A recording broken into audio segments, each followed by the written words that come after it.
Great to have Brian Moynihan here. I had the good fortune of interviewing Brian on television. The first day he was CEO of Bank of America in January of 2010, and we've had many a great conversation since, and I anticipate the same this evening. Yep. I just wanted to begin by saying a couple of quick things.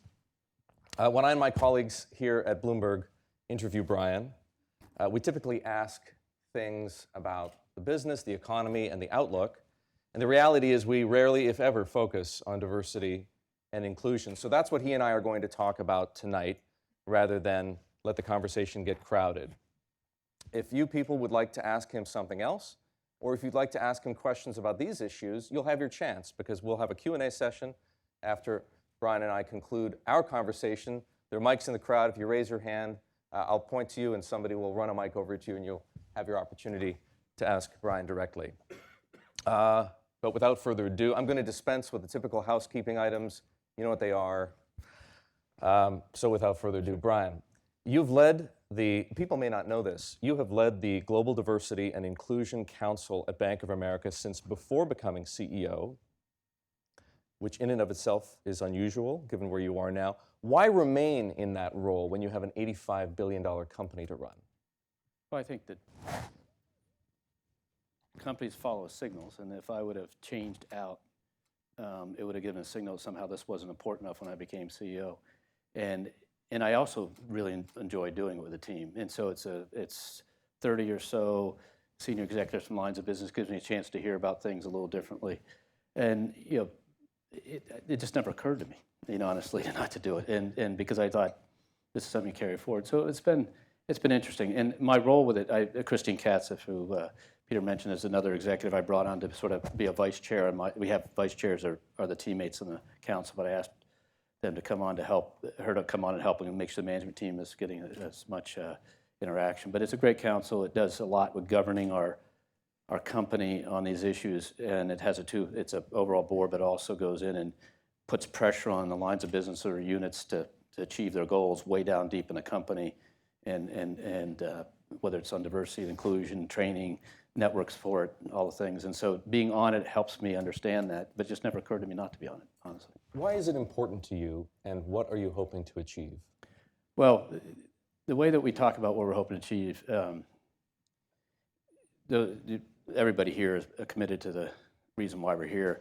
And if you think about in the days of diversity as representation statistics, people of color, women, et cetera, all levels, coming in the early 2000s, you sort of had this move to, okay, we're starting to move on that, then what does it mean to have all these people here? And so we started trying to define the concept of inclusion.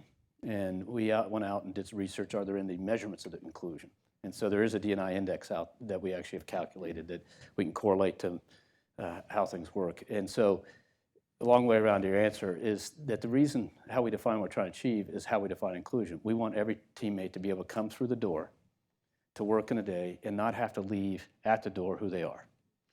And so how do we get there? Well, we had a teammate when we were struggling, and had people, very senior people. That's how we ought to define inclusion, and sessions going on. And so finally we did a group of relatively junior people, and the woman said, that's what I want. I want to come to work and be able to carry myself in the door and not have to pick it up on the way home. I said, that's a good answer, and that was it. That's how we define inclusion. And so why we do it is to get that feeling, but it's actually the way we sort of measure our success. And because this representation you can measure, this is more about how people do it. As I look forward, that sort of defines what we're ultimately trying to achieve. And if we do it, but we haven't done it yet. We've got better at it every year. We've got to keep moving forward. You started your career as a lawyer in Providence and didn't enter the banking industry until 1993, excuse me, when you joined Fleet, if I'm not mistaken. What along the way, then or since then, shaped your views on women in the workforce and diversity more broadly? Well, I think it's just sort of how you grew up and who you're around. And, so I went to law school, was half woman at that point. I mean, so you're around a diverse thing. You just never thought that was going to be any other way. So at our age, and you're younger than I am, but at our age generally, it was always the thing. And so when I went to Brown University, and obviously that had from a standpoint of I think when Pembroke came in, say 70-ish, 72 or 79, I forget which, 72 probably.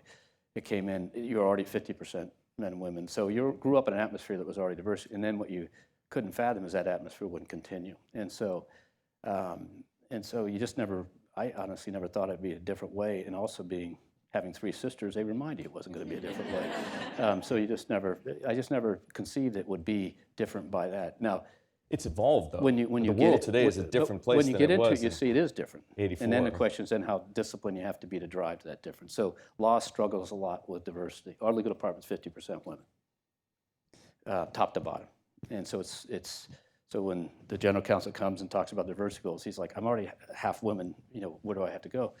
It's in part because the experience of work we have is somewhat better than law firms struggle sometimes still with getting women. And so law is still struggling. Businesses, we're getting there. We've got a lot of work to do, but it's interesting. I just never thought it would be any other way. It just never occurred to me that it could exist another way, basically from how we started. And besides having three sisters who reminded you, as you say, were there any stories or experiences that you were part of that helped to motivate you along in that process? Well, this is not necessarily on male, female, but just generally, you grew up in a system of schooling, Catholic schools, and went to Brown and went to Notre Dame, which was an interesting juxtaposition of different styles of schools, let's just say that.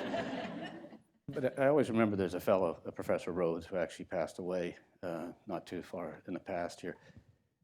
So he taught us a thing called jurisprudence, which is the way law travels through the system and the precedence of cases. And so it's part constitutional law, and it is tedious as all get out to understand all the nuance of these cases. So we're all struggling to understand it. One day he just slammed the book shut and he said, this is simple. You just ought not to treat people this way. And to me, that was a simple definition of really go back to the Judeo-Christian ethic and everything, just how you treat people. And you want to treat people as you want to treat yourself. But it was such a simple statement in an intensely intellectual guy, an intensely intellectual setting.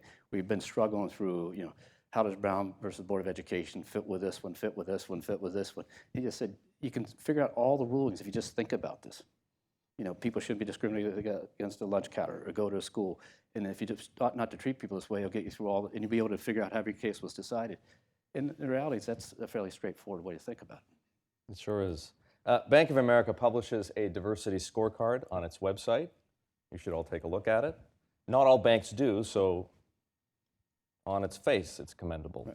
Right. What grade, Brian, would you give B of A on diversity today? I always, when I ask these questions, think about two ways to grade yourself. On a relative basis, I think we're doing very well. On where we should get to, I think we're still middling.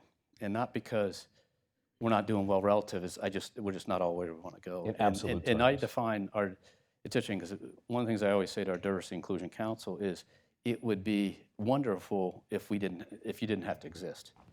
Not because you're not great people, if it just wasn't the issue that we had to actually intercede and drive activity. And so that's where I say we're sort of in the middle where we got to get to. When you think about it relatively, I think we do a great job through all the different ways we think about it. And then when you see some of the stories that go on outside, you say maybe we're even doing a better job than middling, but I won't give our team credit. I want them to really strive to do better.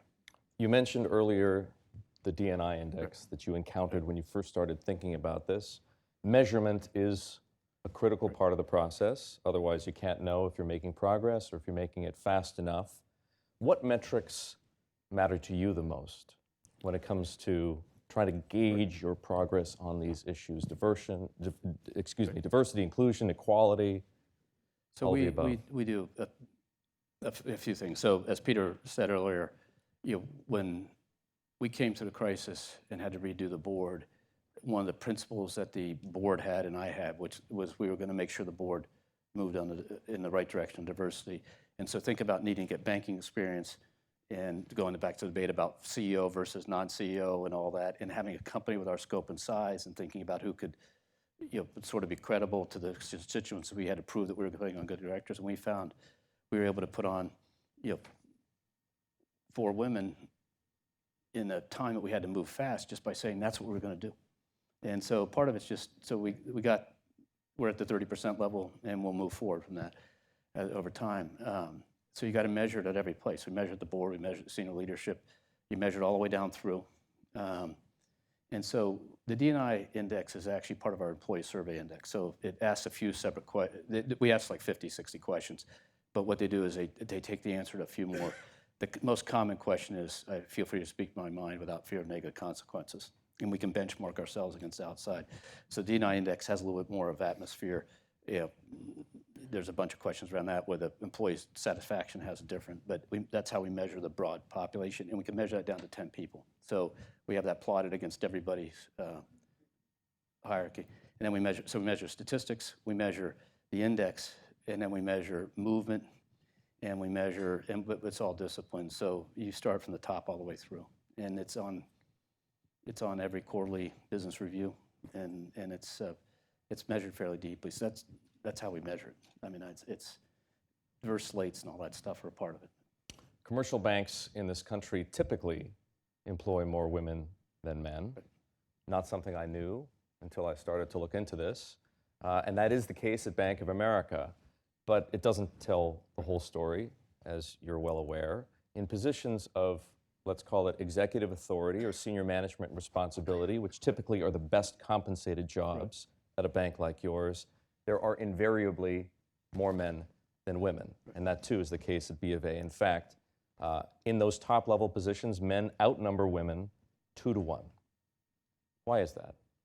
Well, I think that, so let's do two different things. One of the things that we do, that we've been doing for 10 years now, is on compensation, we take our results before we make the pay decision, and we send out to third party and have them tested.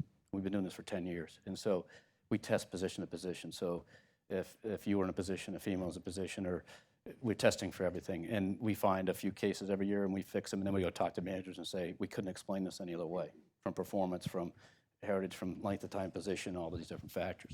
So we've been doing that. So we try to protect against the question of pay for equal job. The question of— For all the right reasons. For exactly right reasons. But the question of numbers of managers is another one we look at. And it's different by different business. So the legal department, 50+% women. Retail, traditionally, much higher women percentage in senior management. You get to the more traditional fields like the financial advisory force, less, private banking, more balanced. And so when we go to look at it, when we talk about measurement, we go into that. And it's not my friend has a problem, it's you have a problem because you aren't where you got to get to. So how are you going to do it? And that's building slates of candidates and using our talent management, talent planning process. So it is just work. And where you find it is pockets where you haven't done as good job. Now we're bringing in more than half women from schools. And we've been doing that 40% plus probably for the last 3 or 5 years and building to that over the years before that. So you have a big population coming in. And so the question, we go in and intercede, and Christine does a lot of work in this for the management team. Where are we seeing that it's falling off and why? And then we go in and say, you've got to fix this. So it's that precise. So the answer of why it isn't 2 to 1, it comes down to 1,000 different answers. But the real question is, what are we going to do to change it? And how do we change it in a place a little bit harder to change it? So let's get specific on that. What you describe is the Pink Ghetto, right? More women. Women are overrepresented, not just in the legal department, but in the HR department, in PR, in administration. What programs does Bank of America have in place to steer more women into revenue-producing positions and operational roles? So just on my top team, we have 5 women out of basically 11 direct reports, so it's more balanced. And so then we look at business line ownership and senior positions and drive that. And we're probably, we're 40% of women in senior executive positions in what we call 0 to 3, which is the first couple layers. So we're getting there, but it's not an overall question. It is that problem is this business has not done as good a job over time for a whole host of explainable reasons, but we just got to change it. And so we have, very talented senior women in traditional trading venues. We need more of them. And so Sanaz and Fab and Bernie and Jimmy that run that, their job is to keep driving that. In the FA force, we've got a pretty good complex management. That's the first level manager. The representation started to build, but it's got to build at the regional level. And so it's you go in and change it by just literally looking at it that detail. And so the person that comes to report to me has all that done by every single layer in the company. And all the transfers in, transfers out, where the people went to, and they have to sit there and say, how do I make progress? And so the question, you'll get there just by watching the first level management to second level management. That's where you got to make sure that the throughputs, that the the numerosity at what we call band 5, which is like first level management, is completely matches the statistical population. It falls down in certain areas, next level up, and you just got to go work on it. So you acknowledge that it's not happening fast enough. Company has to do more. When you're not satisfied with the progress, what do you do? How do you handle it? We just increase the goals and let it drive through. You can't force it, but you have to force it. It's sort of how do you balance that, which is you have to measure it, look at it. But if you start saying you have to change this just to change it, you got to be careful that you're getting it right. And so, well, you can't take a slowness and answer. And you're seeing that largely, largely correcting itself over time. But you got to be impatient. You got to be realistic but impatient at the same time. Of the tools that are potential fixes, let's call it, for a lack of diversity, right, which would include, of course, quotas, which is what you were sort of referring to, mentors, education programs. And what, in your experience, what works? All of it. So we have Lead for Women is 25 to 30,000 people in a network in our company, an employee network, which we have other networks, but that's the biggest one by far. Then we have the Women's Conference, which we draw the top 300 or 500 women, 300 to 400 women together every year. Be in Miami this year. Bring them all together. It helps with networking, helps with exposure, talent. Get them to help mentor each other. Then we have formal mentoring programs and informal mentoring programs. Then we have statistical examination. Then we have a talent planning process and a development process, which is building. And so you have to do all those things. Not one's going to solve it. Not one is going to solve it. And also the trick has been as we've downsized, we've increased our diversity. That's also a tricky execution. So we've gone from 285,000 people to 210, and our diversity's increased. And you have to. You used it as an opportunity, in other words. Well, no, we've just managed to make sure it wouldn't go down.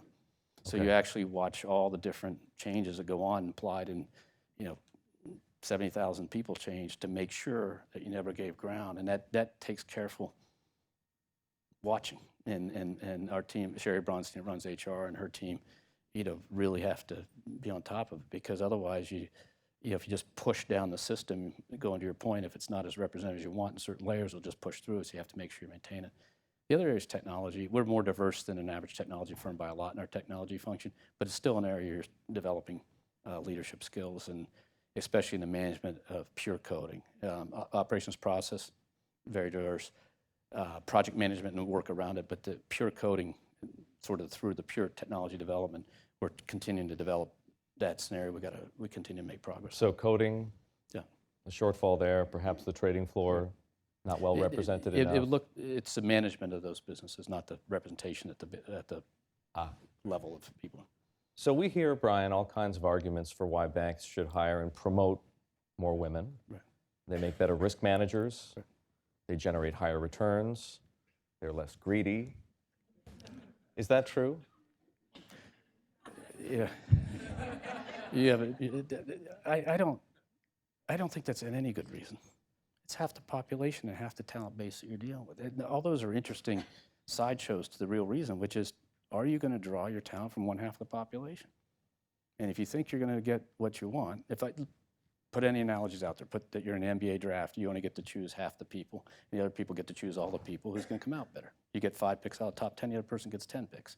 You're not going to fare as well. And so I think all those ideas get into, believe me, we pay people very well they're male, very well they're female, and that's because it's on the job and what they do and how they perform. So I think those are all sort of sound bites and narrative. The real question is, are you going to draw from 100% of the population in an industry, in a company that is completely dependent upon the talent? We only really do 2 things. We have very talented people, we have big machines that they operate, right, in terms of artificial intelligence, technology, and data, and physical machines like call centers. We don't make things, and so that talent base, if you don't get from 100% of the population, you're messed up. You're in trouble. And so it's not. I don't. People come out and say, "Why do you do these things?" It's for those types of reasons. I'm saying I actually never thought of it that way. I just said, look, you got 10 people sitting there, half of them women. You want to get the best talent out of the 10.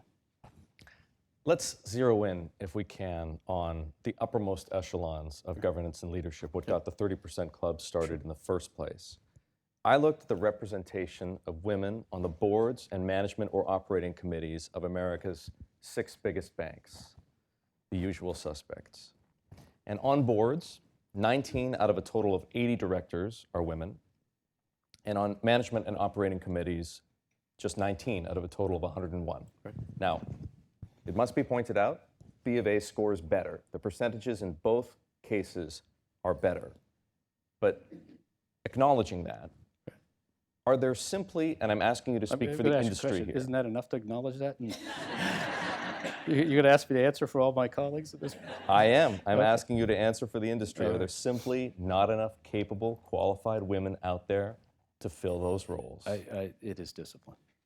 You just have to say you're going to do it. What Peter was saying earlier. It's not. There's sometimes you have to take a little different route than they'd say. Sometimes you have to have the movement of a board. We had to move our board, so therefore it was. But we basically said to our recruiting firms for board members, we need 3 things: technology, women, and banking. And by the way, we want women who can fit all. Period. End of story. And we just wouldn't let them bring the usual candidate slate. So, and that's how we got our board done the way we did. So, Sharon Allen, who was the chairman of the accounting firm, or Linda Hudson, her MBA in the United States, they came because you just had a discipline. So I won't reflect on other people and what they do because that's their job. But in what we control, I think it's just discipline. So let's talk about B of A's board, and you can, if you like, put down a marker today. You have a 14-member board. Right. 4 of those people are women. Right. When will it be 7? I think we've got a lot of retirements, and actually the reason we delayed our independent lead director's retirement just because we needed them to keep coming. So it'll come out. We're going to have, I'd say it'd take us over the next 5 years. We'll have retirements, and as we replace them, we have. And by the way, Sue Baez is one of the people who retired for 5 years, so we got to replace her. We talked about the statistics that you publish. They concern the diversity by numbers of employees. Right. They don't talk about compensation, although that's something that you've mentioned you address. The diversity advocates, as you know, say it's impossible to achieve true quality until companies like Bank of America are transparent on the gender disparity in pay. Right. Should companies, yours included, publish those data? I think that there is so much across 200,000 people and all different. I have people from our minimum starting salary, for lack of a better term, is $15 an hour. We passed that last February. And then I have, the people who are doing the most sophisticated investment banking and trading in the world who get paid more than the top of the house does. So if you think about that dimension, that's a hard thing to do an average across everything. And so what we've advocated for is, when we talk to our investors and other people interested, we make it very clear.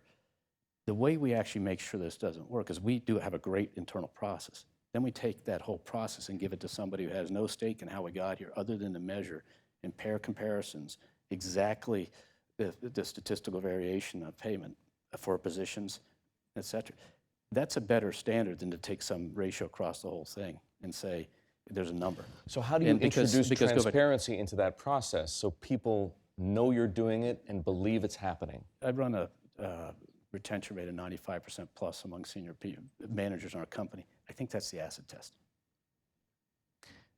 I think it's really interesting what other people think of you. If people are coming to work for you, if we're hiring 2,000 kids out of school that are 50-50 women and men, if you're retaining at 95% of the senior people and 90+% for the rest of the company, that's the acid test. If you weren't paying equal, the people wouldn't work for you. You have a couple of daughters. Yep. What kind of advice do you give them on how to get ahead? It's the same advice I give my son, which is, you got to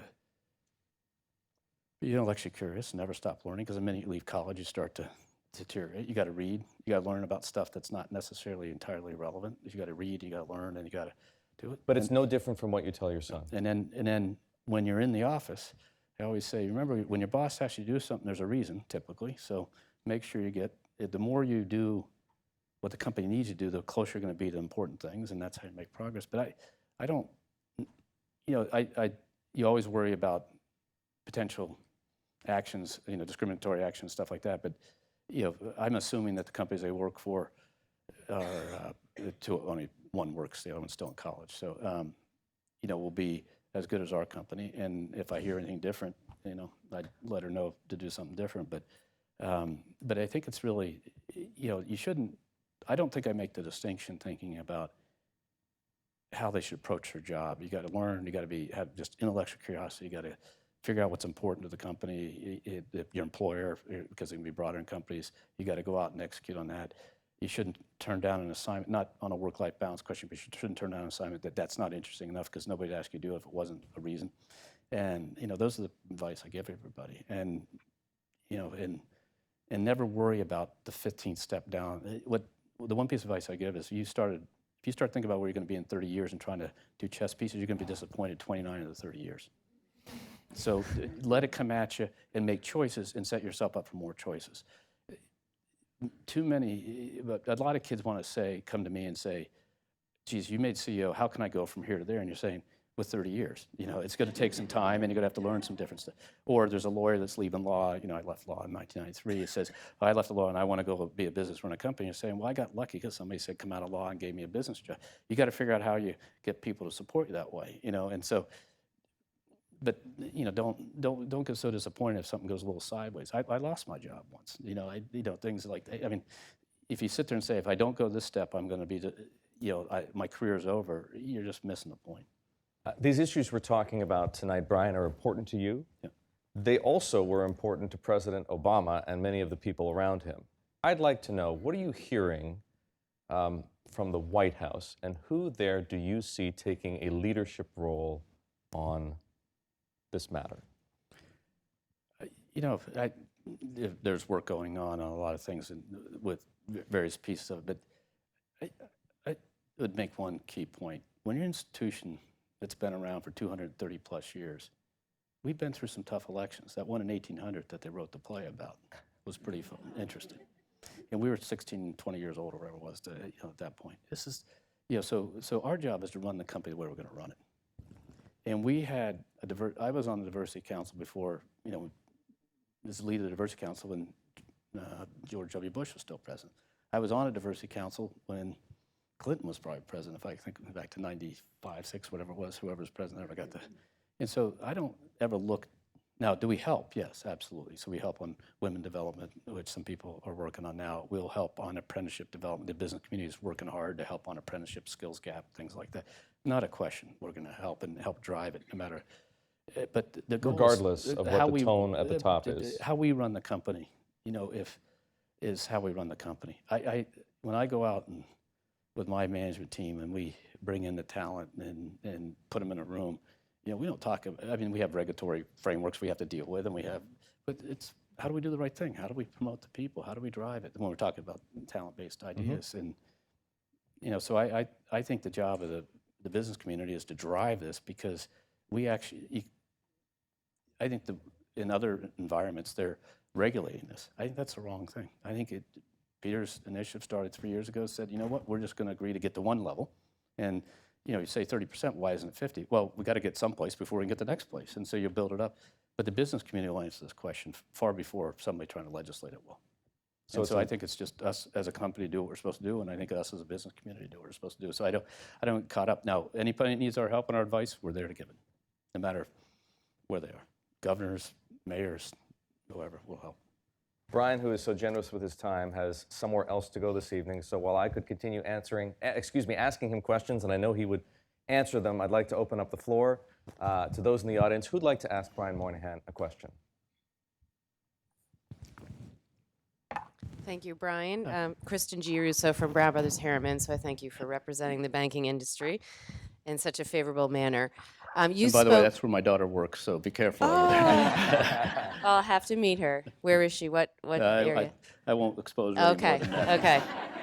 Well, I was the first woman partner at Brown Brothers Harriman. So could you spoke about setting goals. Right. And that can be a controversial process in and of itself. I'm assuming maybe you do it through your diversity and inclusion. Could you talk a little bit about accountability for maybe not meeting those goals and the types of processes that you have in place when the goals, are not met? So the goals are set not by the Diversity Inclusion Council, they're actually set by the people who own the unit. So if you think about my direct report hierarchy, they all have goals, and they come in every quarter, and those goals are measured across time, and so the GDIC helps develop what a goal should be, but ultimately they have to be owned by the people who actually have the people. So there's 1,000 people in our legal department. David Leach has got to own that goal. Ann Finucane has 2,500 people. She's got to own that goal, and Christine Katz, et cetera. So that's one of the keys. I think that's a key to the whole thing. You can't have it be an out-of-body experience.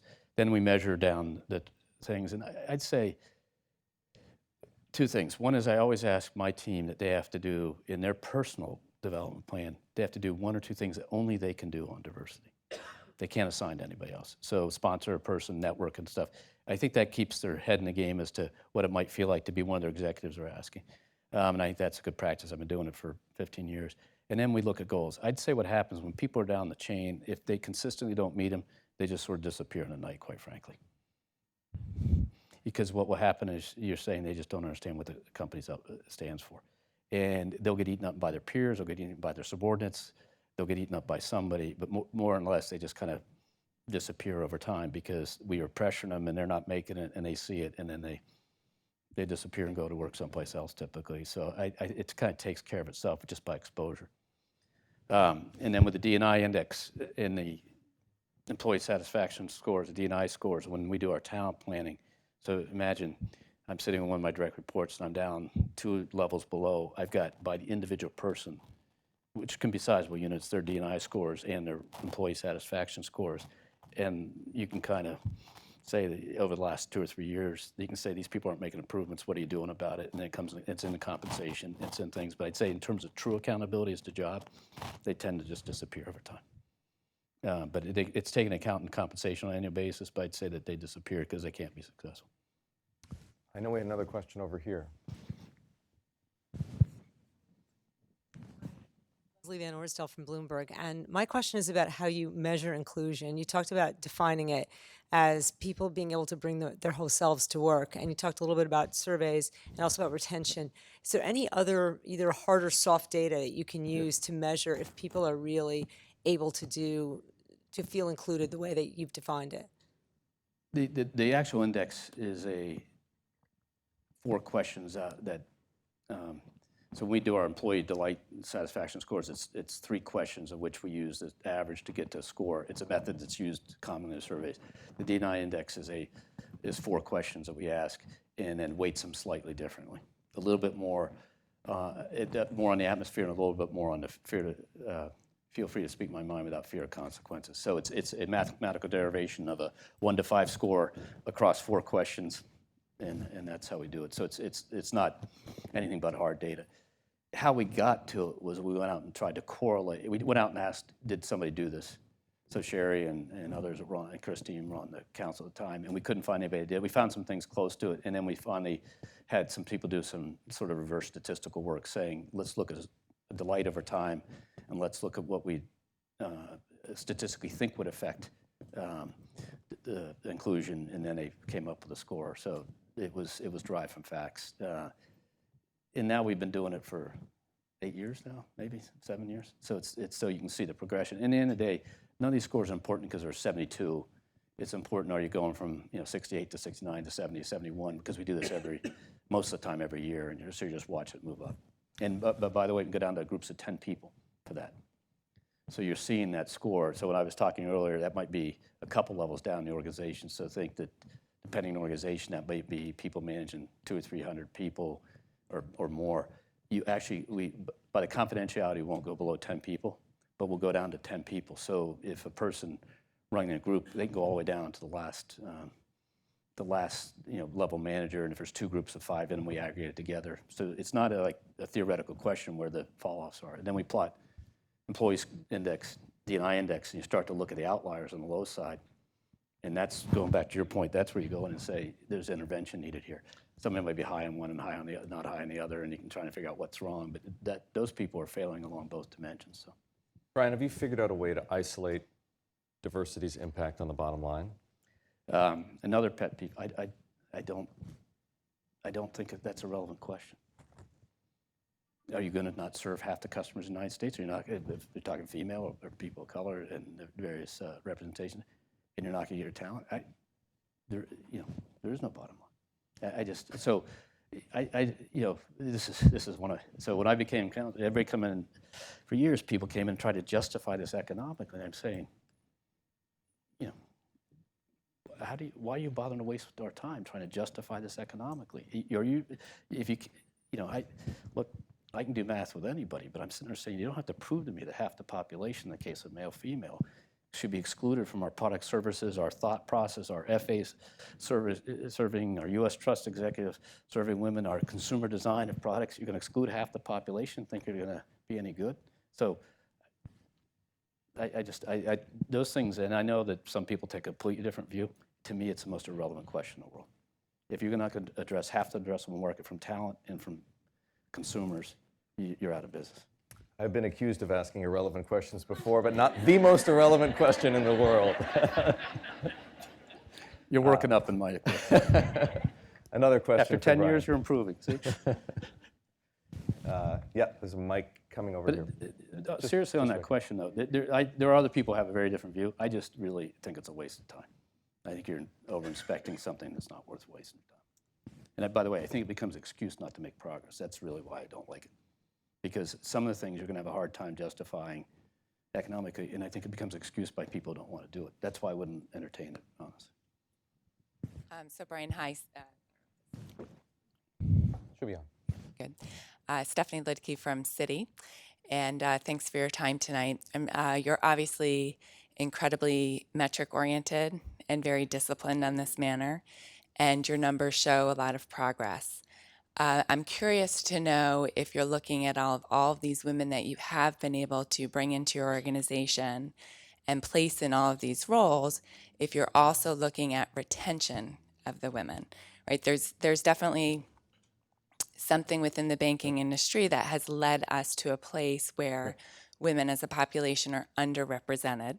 And I think part of it is reflected in the metrics, but part of it is probably other factors, including culture. So is there any work you're doing there and any work on your retention of the women you're bringing in?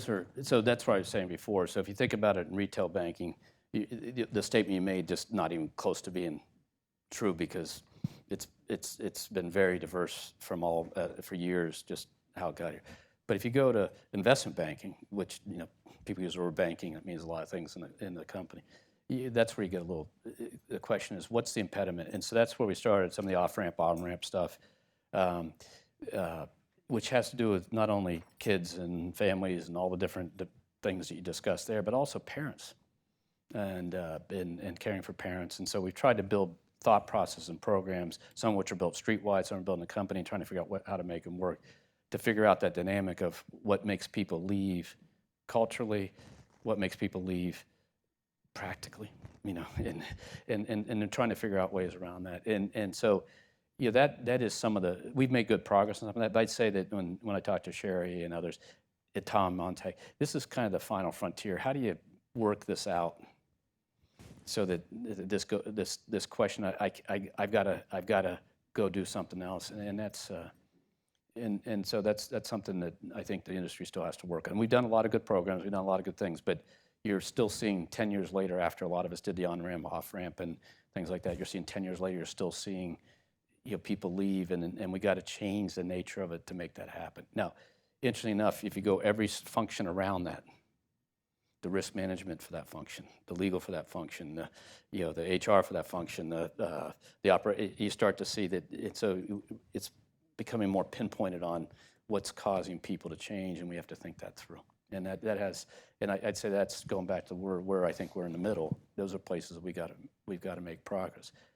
Statistically, we'd be in great shape, but you know that the fact you're asking that question means it's an issue, and I'm not saying across the industry. Brian, I was going to try and squeeze in more questions, but unfortunately we have run out of time, and I know you have to get somewhere. So with apologies to those who did want to ask Brian a question, let's please thank him for his time.